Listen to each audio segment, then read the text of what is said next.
왜 우리는 부자가 되지 못하고 있는 걸까요? 부잣집에서 못 태어나서? 제대로 된 교육을 받지 못해서? 그것도 아니면 지질이 운이 없어서? 당연히 다 아닙니다. 내가 부자가 되지 못하는 이유는 부자들이 하는 결정적인 한 가지를 못하고 있기 때문이에요. 안녕하세요, 워킹메이트 여러분, 머니워커입니다. 오늘은 독일 베를린의 체리 블라썸 아비뉴를 산책해보죠. 파란 하늘과 흐드러지게 핀 벚꽃이 정말 예술이네요. 부자가 되고 싶으신가요? 아닌 사람은 더 이상 이 영상을 보지 마시고 아까운 시간 낭비 안 했으면 좋겠습니다. 전 7년 전부터 투자를 시작해왔습니다. 그 당시엔 부자가 되기 위한 특별한 방법이나 그들만이 숨겨놓은 특급 비책이 있는 줄 알았어요. 그래서 그런 걸 찾아다니느라 시간과 돈을 썼죠. 그런데 부자가 되기 위한 방법은 이런 뾰족한 게 아니란 걸 시간이 지나면서 깨닫게 됩니다. 그들은 그냥 돈에 대한 마인드가 다른 거였어요. 인간의 본능을 거스르는 행동을 통해 남들과 달리 부자가 되고 있었던 겁니다. 확실한 건 부자의 숫자는 소수예요. 모든 사람이 다 같이 부자가 되는 세상은 지금까지도 없었고 앞으로도 절대 오지 않을 겁니다.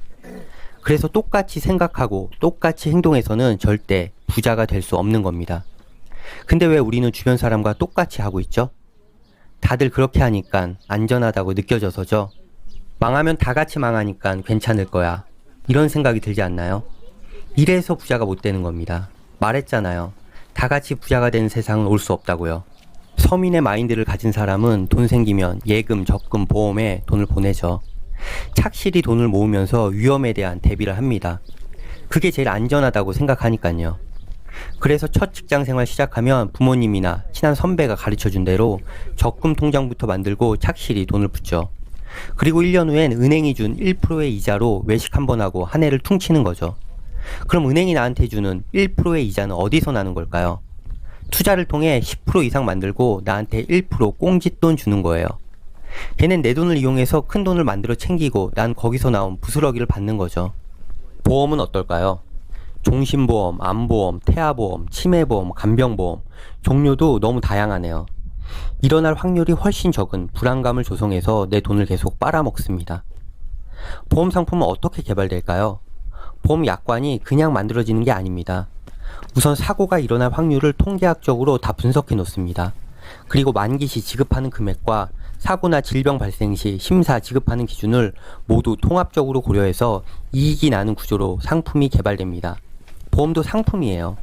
거기서 이익이 안 나면 보험회사는 망해요. 그래서 그런 이익금으로 보험회사가 운영이 되는 거죠. 물론 예기치 못한 사고나 질병이 생겨서 내가 낸 보험금 대비 이익을 보는 사람이 분명 있습니다. 하지만 그건 내가 아닐 확률이 훨씬 높다는 거죠. 그러면서 내 돈을 20년씩 볼모로 잡혀서 이용당하게 되는 겁니다. 서민들은 지금까지 설명한 이런 마인드를 갖고 돈을 운영합니다. 이걸 아셔야 돼요. 은행의 이자 1%는 매년 오르는 물가 상승률 2%를 감안하면 확정적인 1%의 손해를 보는 구조입니다. 은행에 저금하는 건 무조건 매년 1%씩 손해보는 구조라는 겁니다. 그런데도 재테크 꿀팁이라며 이율 좋은 예금들을 추천하고 있습니다. 그래 봤자 3%고 물가 상승률 고려하면 그냥 내 돈을 지키는 수준입니다. 이율 좋은 예금을 찾아 헤매는 시간에 아예 그 구조에서 빠져나와서 다른 걸 할 궁리를 해야 합니다. 그럼 부자들은 돈을 어떻게 운영할까요?